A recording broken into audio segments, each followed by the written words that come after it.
And then, ma'am, Yes. opo, ibabasahin na po namin, ma'am, yung order na naka-address naman po sa ma'am. Okay, ma'am. Ito, ma'am, tig-isa po ulit Just a tayo. moment, just a moment. Yes, ma'am. Do I need my lawyers to be present? Hindi naman po, ma'am. Hindi naman No, po. I really This like time. my lawyers to be present, ma'am. Opo. Ma'am, I- hindi po muna ngayon. Kasi, ma'am, Are you doon po. transferring me now? Yes po, ma'am. No, I really want my lawyers to be present. Attorney, ang order ng committee ng House is Yes. to transfer you immediately. I understand Yes, that, yes. but I really like my lawyers to be present. Can we arrange that while on transit? No, I really like my lawyers to be present. Kasi Ma'am, we can arrange that naman, ma'am, for you. Pero, ma'am, let Can we us... call them now? No, ma'am, let us implement this first, ma'am. Because No, we are I need my under... lawyers to be present, ma'am. Please, please. I need my lawyers to be present. Ma'am, not I here am, po. Opo. I am serving my detention in good faith. Opo. Please know that. Opo. From the US, I came back. I sat there and I answered the questions. So, I would like my lawyers to be present. Ma'am, are your lawyers around? We are going to call them. Ma'am, but we are ordered to I want my implement this lawyers to be immediately. present. Ma'am, please. Opo. So, Please we need to understand. also... kasi ang ano sa Wala akong problema, Yes, yes. sir. But I need my lawyers to be present. Before we can effect this, ma'am? I need Because my ba- lawyers. No, let them come with me. Or at least masabihan ko sila.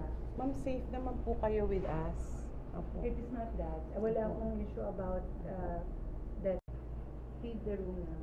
Ma'am, ma'am, may lawyer naman po kami dito. I am not going Okay, anywhere. Just opo. leave the room now.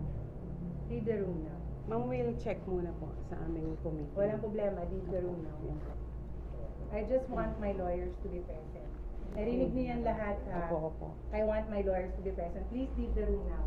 Paki-inform mo na sa... Leave the room now. You can stay there. Walang problema. Nicole, leave the room now. Opo. Please just leave the room now. Ma'am, wait lang po. Maghintay lang po muna kami ng instruction. Kung ano naman po yung instruction nila. Leave the room now. Oh, it's okay. Please just go out. Leave the room now. For the years 2022. Ako po yung lawyer niya ngayon.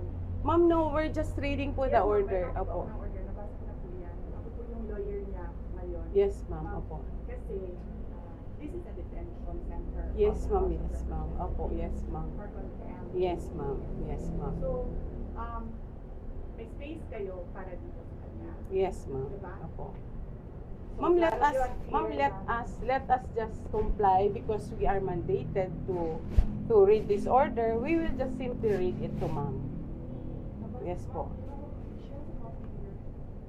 Ma'am, no, I think that's a different one, ma'am. That's,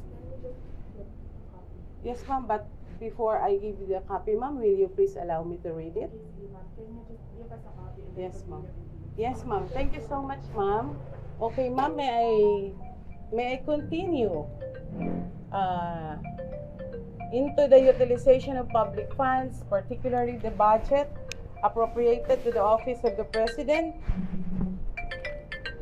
Vice President, I mean, for the years 2022, 2023,